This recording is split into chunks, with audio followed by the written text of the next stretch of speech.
নমস্কার প্রিয় দর্শক, আপনারা প্রবেশ করেছেন এমডি নিউজ বাংলা ইউটিউব চ্যানেলে। জানাবো আজকের দেশ ও বিদেশের 20টি তাজা খবর।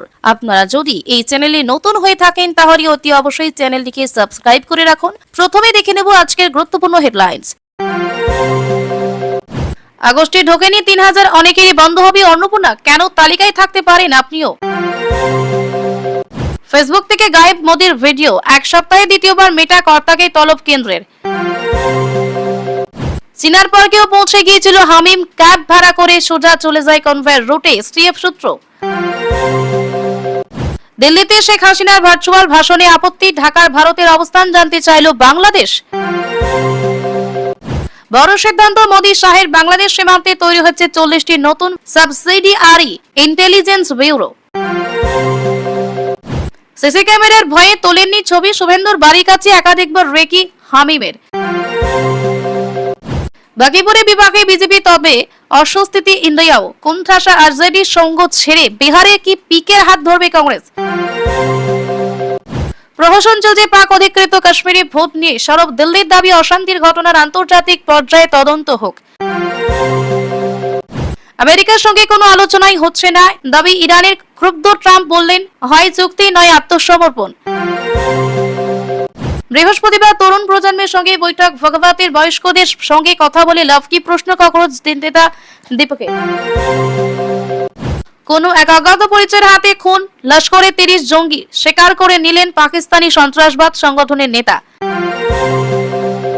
মস্কো, সেন্ট পিটার্সবার্গ সহ রাশিয়ার 19টি অঞ্চলে ড্রোন হামলা, ইউক্রেনের মত 6, আহত অনেকে, ধ্বংস 320টি ড্রোন। প্রধানের স্বামী কেন পঞ্চায়েত চালান, কলার ধরে পঞ্চায়েত কার্যালয় থেকে প্রক্সি প্রধানকে বার করলেন মহিলারা। আমার লক্ষ্য বিহারের উন্নয়ন, বিরোধী ঐক্য তৈরি করা নয়, বাকিপুরে জয়ের পরে জানিয়ে দিলেন ভোট কুশলী পিকে। ঘরের ভিতরে ঢুকে নাবালিকা শ্লীলতাহানির চেষ্টা, অভিযুক্ত তৃণমূল নেতা। আগে দেশকে বাঁচাতে হবে, শুভেন্দু কাকলিদের বৈঠক নিয়ে অগ্নিমিত্রার ইঙ্গিতপূর্ণ বার্তা। নতুন সিদ্ধান্ত নিতে না পারলে কিভাবে চলবে হাইকোর্টে, শুভেন্দু সরকারের বড় জয়। প্রবতারীর এক চালেই ঠাই নাড়া, জীবনের সঞ্চয় জমিয়ে পাইক পায়ে ফ্ল্যাট কিনেও অকল পাথারে 30টি পরিবার। অভিনেত্রী তৃষাকে নিয়ে বিতর্কিত মন্তব্য, স্টালিন পুত্র উদয় নিধিকে গ্রেফতার করল বিজয়ের পুলিশ। শুভেন্দু বাবুর সঙ্গে কথা বলতে চাই, তালা ব্রিজের উপরে ল্যাম্পপোস্টে উঠে দাবি যুবকের, নামাতে কালঘাম পুলিশের। মাথা কামিয়ে গলায় জুতোর মালা দিয়ে তৃণমূল নেতাকে ঘোরানো হলো, গ্রাম বিক্ষোভে বিজেপি ঝান্ডা ঘিরে বিতর্ক। এবার নেতাজি ফাইলস খোলার দাবি মমতার, বিজেপিকে বিঁধলেন কালীঘাট তৃণমূল নেত্রী। চিহ্নিত করে দল থেকে বহিষ্কার করতে হবে কোন বিজেপি কর্মীদের, হুঁশিয়ারি দিলেন অর্জুন সিং। মোদী আমলে বিদেশ থেকে পুনরুদ্ধার করা হয়েছে 18,762 কোটি, দাবি শাহের।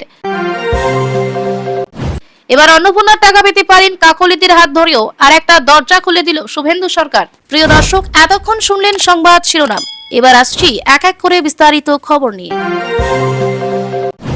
দিল্লির বঙ্গভবনে এনসিপি আই সাংসদের সঙ্গে বৈঠক করেছেন রাজ্যের মুখ্যমন্ত্রী শুভেন্দু অধিকারী। উপস্থিত ছিলেন কলকাতা উত্তরী সাংসদ সুদীপ বন্দ্যোপাধ্যায় থেকে শুরু করে বাকি সাংসদরা। দীর্ঘ প্রায় 1 ঘন্টা ধরে চলে বৈঠক। সেই বৈঠকে এনসিপিআই সাংসদদের মুখ্যমন্ত্রী বার্তা, বাংলার উন্নয়ন আরো জোরদার করতে হবে, জায়গায় জায়গায় পৌঁছে দিতে হবে সরকারি সব সুযোগ সুবিধা। আর এই পর্যায়ে ফের একবার উঠল অন্নপূর্ণা যোজনার প্রসঙ্গ। যে সকল এলাকায় মহিলারা অন্নপূর্ণা যোজনার টাকা পাননি তাদের জন্য ফের বড় সুযোগ দিল শুভেন্দু সরকার। এদিন এনসিপিআই সাংসদদের সঙ্গে বৈঠকের সময় মুখ্যমন্ত্রীর নির্দেশ, প্রত্যেক সাংসদ পিছু 5,000 করে অন্নপূর্ণা যোজনার সুযোগ দেওয়া হবে। অন্নপূর্ণা যোজনার টাকা দেওয়া ইতিমধ্যেই শুরু হয়েছে।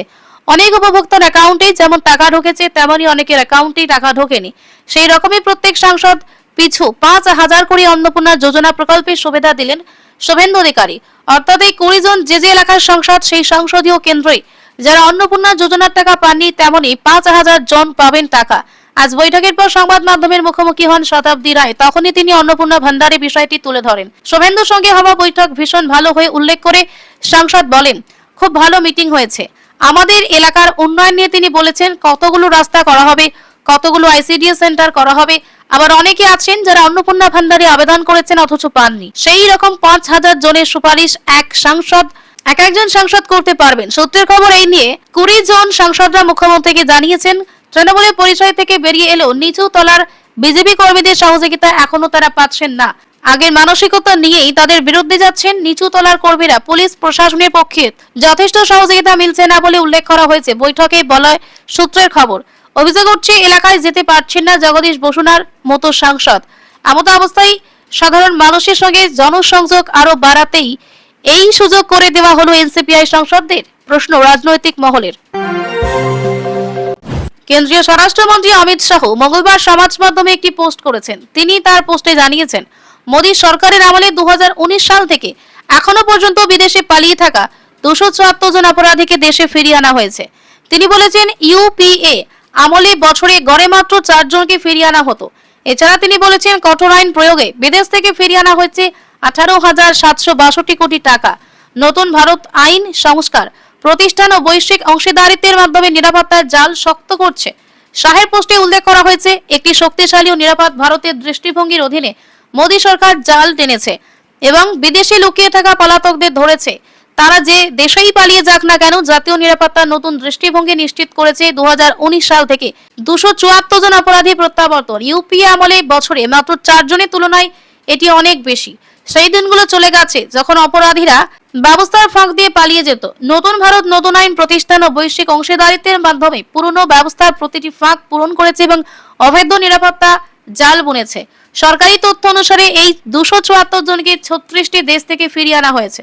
এদের মধ্যে খুন, সংগঠিত অপরাধ, যৌন অপরাধ, সন্ত্রাসবাদ, মাদক পাচার, আর্থিক প্রতারণা, মানব পাচার সহ বিভিন্ন মামলার আসামি রয়েছেন। বছর ভিত্তিক হিসেবে 2019 সালে 9 জন, 2020-তে 7, 2021-এ 23, 2022-এ 40, 2023-এ 37, 24-এ 43, 25-এ 70 এবং 26 সালে জুলাই পর্যন্ত 45 জনকে ফিরিয়ে আনা হয়েছে। স্বরাষ্ট্র মন্ত্রণালয়ের বিবৃতিতে বলা হয়েছে, পলাতক অপরাধীদের ফিরিয়ে আনাকে জাতীয় অগ্রাধিকার হিসেবে নেওয়া হয়েছে। এনআইএ সংশোধনী আইন, ইউএপিএ সংশোধনী এবং নতুন ফৌজদারি আইনগুলো এই প্রক্রিয়াকে শক্তিশালী করেছে। ইন্টারপোলের রেড কর্নার নোটিশের সংখ্যাও বেড়েছে। গত 3 বছরে 401টি নোটিশ জারি করা হয়েছে। অপারেশন ত্রিশূলের মাধ্যমে উপগ্রহ প্রযুক্তি ও ডিজিটাল পদচিহ্ন ব্যবহার করে পলাতকদের অবস্থান শনাক্ত করা হয়েছে। অর্থ পাচার প্রতিরোধ আইনের কঠোর প্রয়োগে পলাতকদের 17,874 কোটি টাকার সম্পত্তি সংযুক্ত করা হয়েছে এবং 18,762 কোটি টাকা পুনরুদ্ধার করা হয়েছে। সরকার দাবি করেছে, আন্তর্জাতিক সহযোগিতা, কূটনৈতিক তৎপরতা এবং প্রযুক্তি নির্ভর পদ্ধতির মাধ্যমে সাফল্য এসেছে। শ্রমিক ভট্টাচার্য, দিলীপ ঘোষ, অগ্নিমিত্রা পালির পর অর্জুন সিং। তোলাবাজি নিয়ে বিজেপি কর্মীদের কড়া বার্তা দিলেন রাজ্যের শ্রম ও পরিবহন মন্ত্রী। তিনি স্পষ্ট বলেন, তোলাবাজি ইস্যুতে শুধুমাত্র উষ্মা প্রকাশ করে কোনো কাজ হবে না। এই ধরনের কাজে যুক্তদের কর্মীদের অবিলম্বে দল থেকে বহিষ্কার করতে হবে। বর্তমানে উত্তরবঙ্গ সফরে রয়েছেন রাজ্যের শ্রম ও পরিবহন মন্ত্রী অর্জুন। সেখান থেকে দলের নেতা কর্মীদের সতর্ক করে তিনি বলেন, এই নিয়ে উষ্মা প্রকাশ করে কোনো লাভ নেই। এই ধরনের কাজ যারা করছেন তারা আদতে দলের অপূরণীয় ক্ষতি করছেন। অর্জুন বলেন, যাদের বিরুদ্ধে তোলাবাজির মতো মারাত্মক অভিযোগ উঠছে কিংবা যারা এই কাজের সঙ্গে জড়িত তাদের চিহ্নিত করে অবিলম্বে দল থেকে বহিষ্কার করতে হবে। তৃণমূল আমলে দুর্নীতি, সিন্ডিকেট রাজ, কাটমানি, তোলাবাজি সহ একাধিক ইস্যু নিয়ে সরব হয়েছিল বিজেপি। বিধানসভা ভোটের আবহে এগুলোকেই মূল হাতিয়ার করে সুর চড়িয়েছিলেন পদ্মসেবের। তবে অভিযোগ, রাজ্যে বিজেপি ক্ষমতায় আসার পরেও কোথাও কোথাও এই সমস্যা রয়ে গিয়েছে। এই নিয়ে সাম্প্রতিক অতীতে বিজেপি কর্মীদের সতর্ক করেছেন শ্রমিক ভট্টাচার্য, দিলীপ ঘোষরা। সোমবার রাজ্যে পুর ও নগর উন্নয়ন মন্ত্রী অগ্নিমিত্রা পালের গলাতেও একই সুর শোনা যায়। তোলাবাজির অভিযোগ পেলে কাউকে ছাড়া হবে না, কঠোর পদক্ষেপ নেওয়া হবে বলে হুঁশিয়ারি দেন তিনি। এবার অর্জুনের মুখে একই কথা শোনা গেল।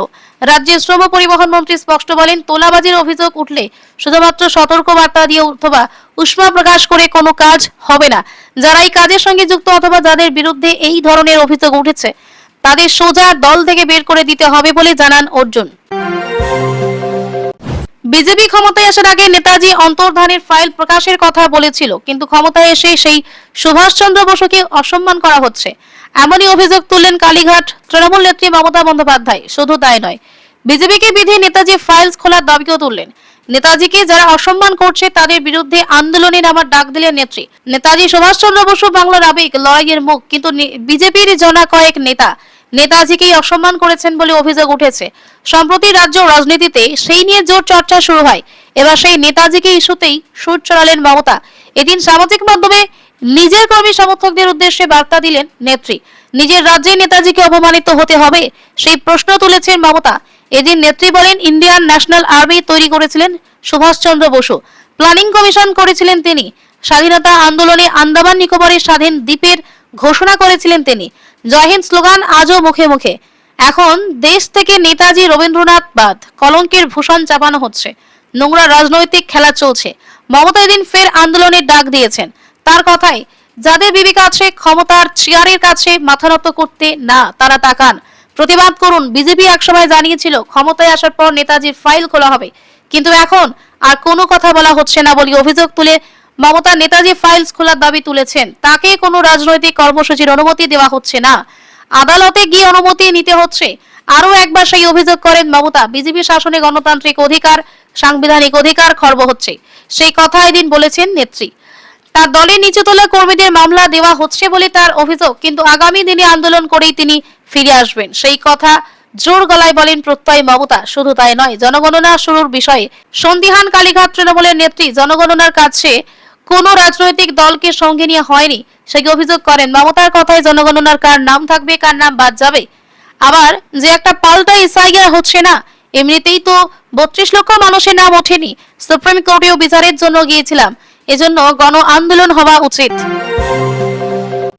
আবাস যোজনার বাড়ি পাইয়ে দিতে কাটমানি নিয়েছেন, এই অভিযোগে তৃণমূলের বুথ সভাপতির মাথা ন্যাড়া করে গলায় জুতোর মালা পরানো হলো। শুধু তাই নয়, তার কোমরে দড়ি বেঁধে ঘোরানো হলো এলাকা।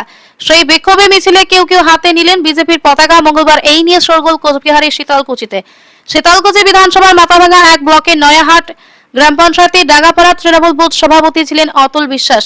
অভিযোগ, তিনি তৃণমূল জমানায় গ্রামবাসীদের কাছ থেকে আবাস যোজনার সুবিধা দিতে কাটমানি তুলেছেন। সরকার বদলের পর সেই টাকা ফেরত চেয়েছেন কেউ কেউ, তাদের সবাইকে টাকা দিয়ে দেবেন বলেও বেশ কয়েকদিন ফিরিয়েছেন। মঙ্গলবার অতুলকে রাস্তায় দেখে ঘিরে ধরেন কয়েকজন, তারপর মাথা কামিয়ে দেওয়া হয়, গলায় ছেঁড়া জুতোর মালা পরিয়ে কোমরে দড়ি বেঁধে চাটামপাড়া, ডাঙ্গাপাড়া, পানিগ্রাম ইত্যাদি এলাকা ঘোরানো হয়। বিজেপির দলীয় পতাকা হাতে নিয়ে এই কাজ করেন বিক্ষোভকারীরা, কিন্তু বিজেপি এই বিক্ষোভের দায় নিতে নারাজ। পবিত্র মণ্ডল নামে এক গ্রামবাসীর অভিযোগ, আমাদের বাড়িতে আবাস যোজনা সার্ভে হয়েছে, ছবিও তোলা হয়েছে, তারপরে আমরা ঘর পাইনি। আর যাদের পাকা বাড়ি রয়েছে, আর্থিক অবস্থা ভালো, তারা ঘর পেয়েছে, তাই কোমরে দড়ি বেঁধে তৃণমূলের বুথ সভাপতিকে আমরা ঘোরাচ্ছি। বিনা মণ্ডল নামে আরেকজনের অভিযোগ, আবাস যোজনায় 1,20,000 টাকা পেয়েছিলাম, তার মধ্যে 3,500 টাকা অতুল বিশ্বাস নিয়েছে। 4-5 মাস যাবত বলছে আজ দেব কাল দেব, কিন্তু টাকা আর পায়নি। শুধু আমার কাছে থেকে নয়, এলাকার প্রচুর মানুষের কাছ থেকে এইভাবে টাকা তুলেছে ও। অন্যদিকে বিজেপির দলীয় পতাকা ব্যবহার করে কারাই বিক্ষোভ কর্মসূচি করেছেন সে বিষয়ে মণ্ডল সভাপতির কাছে রিপোর্ট চেয়েছেন বিজেপির কোচবিহার জেলা সভাপতি অভিজিৎ বর্মন। তিনি বলেন, মানুষ প্রতিবাদ করতেই পারে, কিন্তু আমাদের দলীয় পতাকা ব্যবহার করে বিজেপিকে বদনাম করার চক্রান্ত মেনে নেওয়া যায় না। এটা অনৈতিক কাজ। আমরা যারা বিজেপি করি তারা চাই এমন ঘটনা যেন না ঘটে। সভ্য সমাজে এমন ঘটনা কাম্য নয়। টালা সেতুর উপর একটি বাতিস্তম্ভে উঠে পড়লেন যুবক। প্রায় সকলের চোখের সামনেই তত্তরিয়ে পোস্টের একেবারে মাথায় চড়ে বসেন তিনি, আর সেখান থেকে বারবার দাবি করেন শুভেন্দু বাবুর সঙ্গে কথা বলতে চাই। মঙ্গলবার বিকেল 5:30 টালা সেতুর উপর একটি ল্যাম্পপোস্টের নিচে দাঁড়ান ওই যুবক।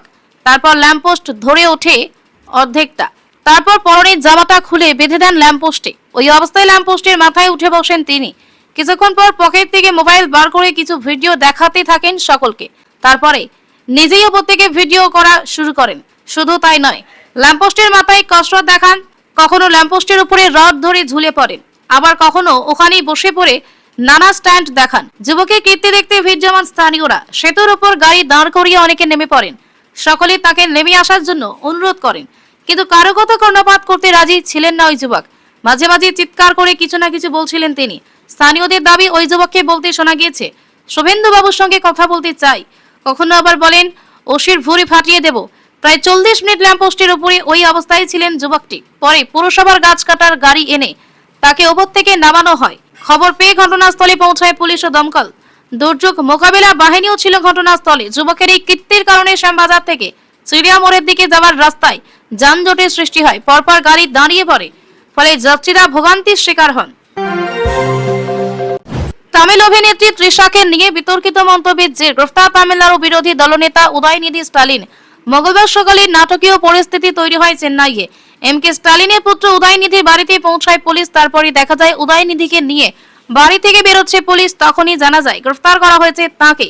সোমবার এক রাজনৈতিক সমাবেশে তার মন্তব্যের প্রেক্ষিতেই এই পদক্ষেপ বলে জানা গিয়েছে। কি বললেন উদয়নিধি? যদিও পুলিশের সঙ্গে বাড়ি থেকে বেরোনোর সময় হাসি মুখে দেখা যায় উদয়নিধিকে, বলেন ওই গ্রেফতারিকে আমি রসিকতা হিসেবে দেখছি, আইনি লড়াইয়ের মাধ্যমে মোকাবিলা করব। অন্যদিকে ডিএমকে এই গ্রেফতারকে রাজনৈতিক প্রতিহিংসা বলে অভিযোগ তুলেছে।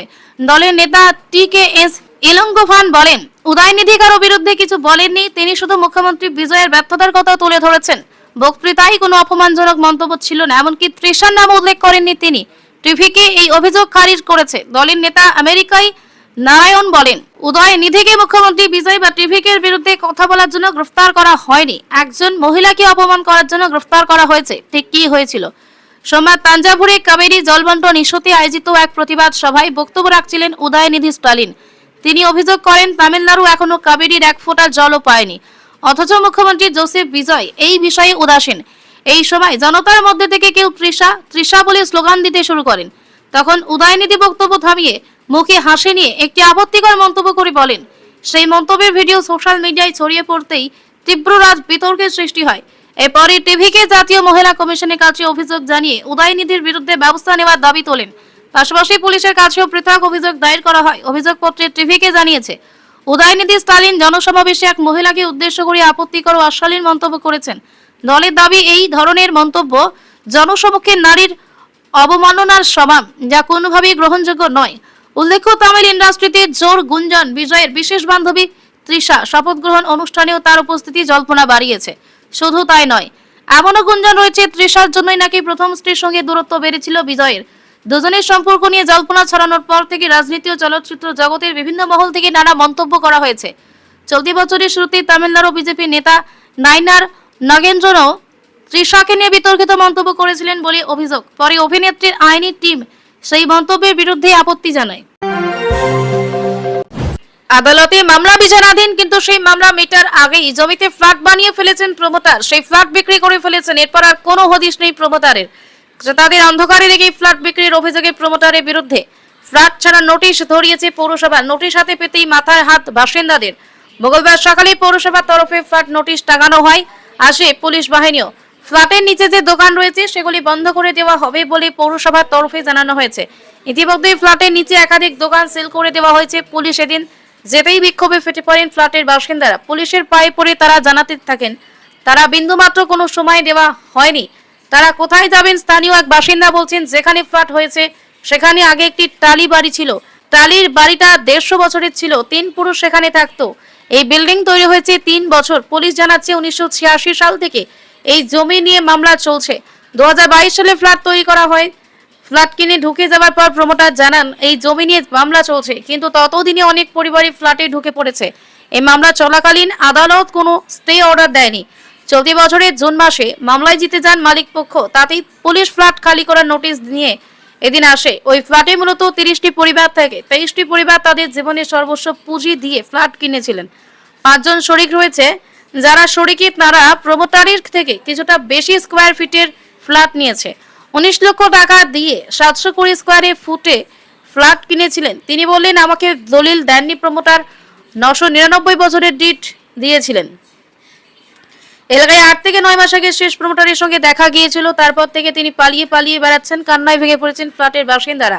দোকান মালিকরা উদ্বেগ ধরে রাখতে পারছে না। প্রশ্ন হচ্ছে, মামলা চলছে তা জানা সত্ত্বেও কিভাবে সেই জমিতে ফ্ল্যাট তৈরি করার অনুমতি দিল পৌরসভা? বড় অফিসাররা কি করছিলেন? ভোটের ফল ঘোষণার পর থেকে আর খোঁজ মিলছে না প্রমোটারের। বিজেপি বিধায়ক সজল ঘোষ বলেন, তৃণমূলের আমলে মানুষ নানাভাবে প্রতারিত হয়েছে।